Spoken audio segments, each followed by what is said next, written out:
You, John Fitzgerald Kennedy, do solemnly swear. I, John Fitzgerald Kennedy, do solemnly swear. That you will faithfully execute the office of President of the United States. That I will faithfully execute the office of President of the United States. And will, to the best of your ability. And will, to the best of my ability. Preserve, protect, and defend the Constitution of the United States. Preserve, protect, and defend the Constitution of the United States. So help you God. So help me God.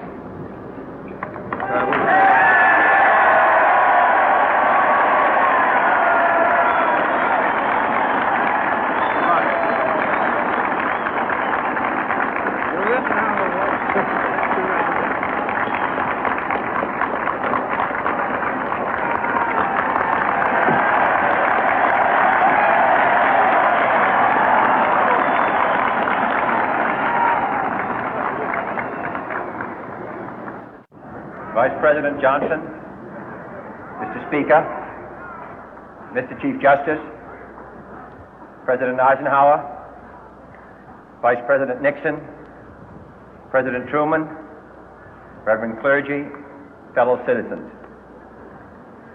We observe today not a victory of party, but a celebration of freedom, symbolizing an end as well as a beginning, signifying renewal as well as change.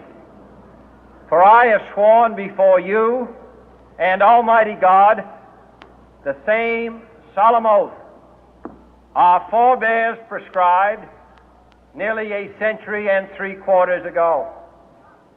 The world is very different now, for man holds in his mortal hands the power to abolish all forms of human poverty and all forms of human life. And yet the same revolutionary beliefs for which our forebears fought are still at issue around the globe.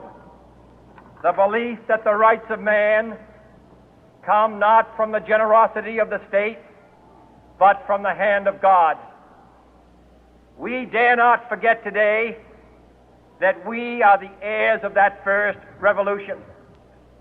Let the word go forth from this time and place to friend and foe alike that the torch has been passed to a new generation of Americans born in this century, tempered by war, disciplined by a hard and bitter peace, proud of our ancient heritage, and unwilling to witness or permit the slow undoing of those human rights to which this nation has always been committed and to which we are committed today at home and around the world.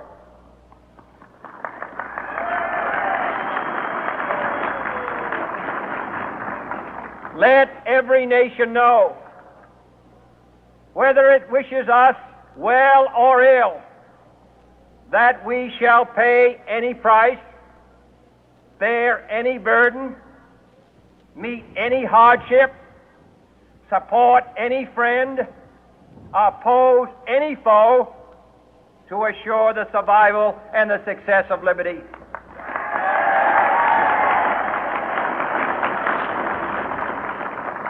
This much we pledge and more.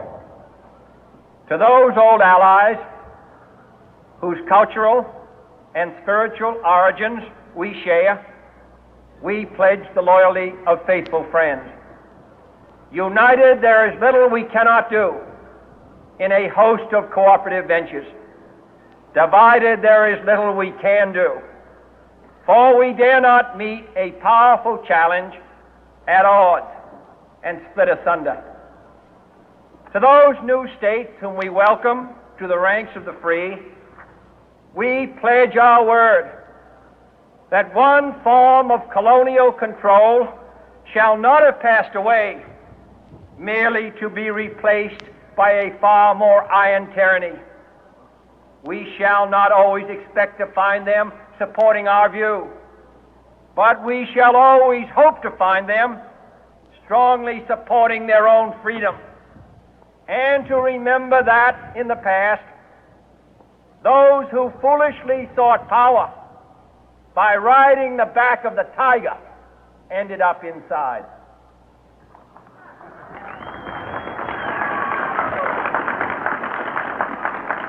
To those people in the huts and villages of half the globe struggling to break the bonds of mass misery, we pledge our best efforts to help them help themselves for whatever period is required, not because the communists may be doing it, not because we seek their votes, but because it is right. If a free society cannot help the many who are poor, it cannot save the few who are rich.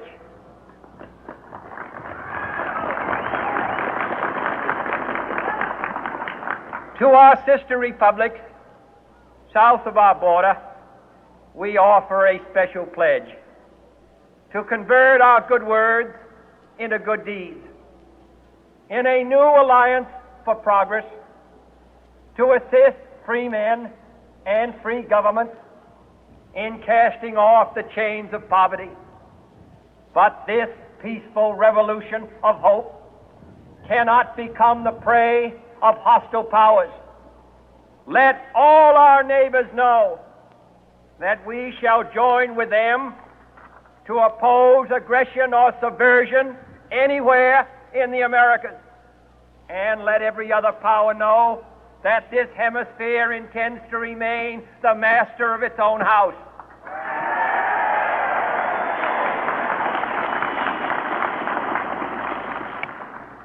To that World Assembly of Sovereign States, the United Nations, our last best hope, in an age where the instruments of war have far outpaced the instruments of peace, we renew our pledge of support to prevent it from becoming merely a forum for invective, to strengthen its shield of the new and the weak, and to enlarge the area in which its writ may run.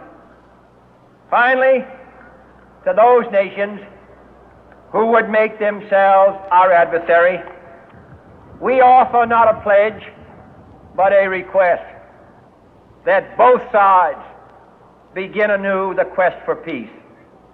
Before the dark powers of destruction, unleashed by science, engulf all humanity in planned or accidental self-destruction, we dare not tempt them with weakness, for only when our arms are sufficient beyond doubt can we be certain beyond doubt that they will never be employed.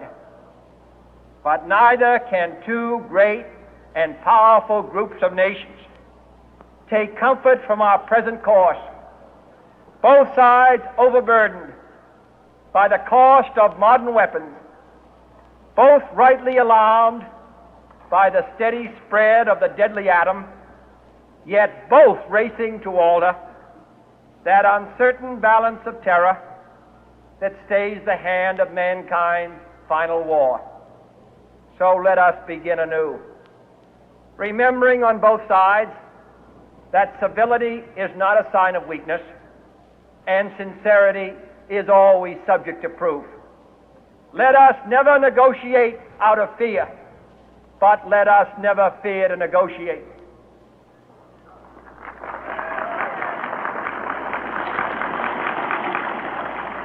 Let both sides explore what problems unite us, instead of belaboring those problems which divide us. Let both sides, for the first time, formulate serious and precise proposals for the inspection and control of arms, and bring the absolute power to destroy other nations under the absolute control of all nations.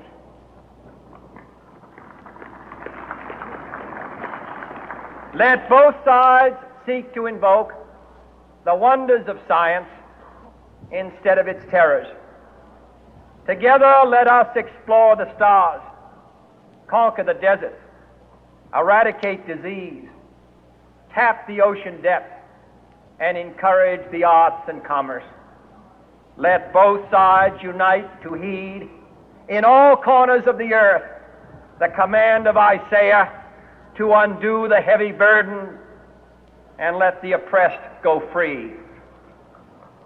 And if a beachhead of cooperation may push back the jungle of suspicion, let both sides join in creating a new endeavor, not a new balance of power, but a new world of law, where the strong are just and the weak secure and the peace preserved.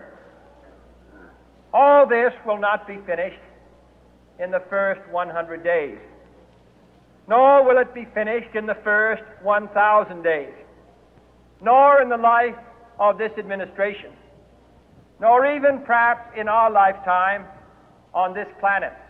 But let us begin.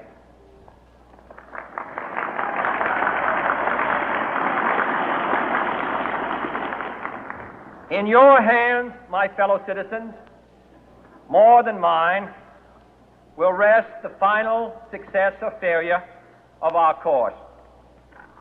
Since this country was founded, each generation of Americans has been summoned to give testimony to its national loyalty.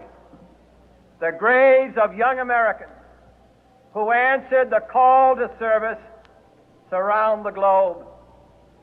Now the trumpet summons us again, not as a call to bear arms, though arms we need, not as a call to battle, though in battle we are, but a call to bear the burden of a long twilight struggle, year in and year out, rejoicing in hope, patient in tribulation, a struggle against the common enemies of man, tyranny, poverty, disease, and war itself. Can we forge against these enemies a grand and global alliance, north and south, east and west, that can assure a more fruitful life for all mankind? Will you join in that historic effort?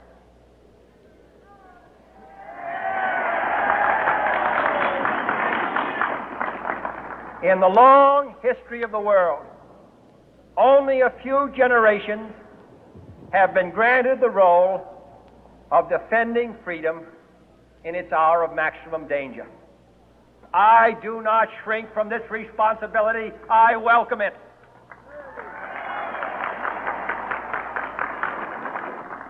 I do not believe that any of us would exchange places with any other people or any other generation. The energy, the faith, the devotion which we bring to this endeavor will light our country and all who serve it. And the glow from that fire can truly light the world.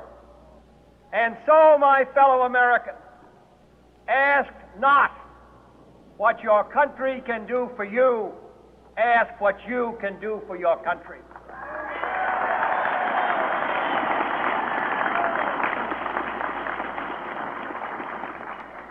My fellow citizens of the world, ask not what America will do for you, but what together we can do for the freedom of man.